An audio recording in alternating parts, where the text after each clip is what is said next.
Dahil naubusan kami ng dishwashing liquid at hindi na ito aabot bukas, kaya gawa na naman tayo. Ito ang gagawin ko, yung add water lang para mabilis ang waiting time kasi kaunti na lang ang dishwashing namin, baka hindi na to kayanin hanggang bukas. Nakabili na ako dito before at meron pa din silang mga DIY kit na kagaya nito na hinahalo-halo pa. Kailangan lang natin dito ng malaking timba.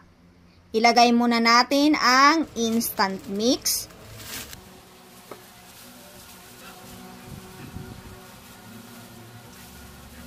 Maglagay ng 1 litro ng tubig, haluin ng mabuti para mag-breakdown ang instant mix.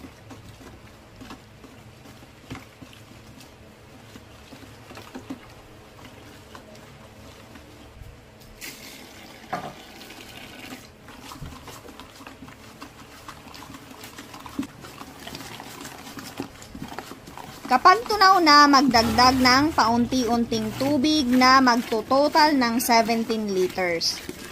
Huwag na pong susobra sa 17 liters, i-follow lang kung ano yung sabi ni seller para hindi maapektuhan ang quality ng finished product. Haluin lang hanggang ma-well combine. Tatakpan ko muna to at babalikan ko to after 3 hours. I-rest ng 3 hours only. So, balikan natin ito mamaya.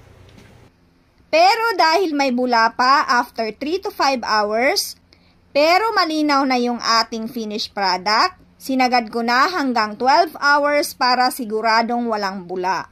So, gusto ko kasi walang bula yung ating finished product. Ganito kalinaw ang finished product na gusto ko sa ating DIY dishwashing liquid.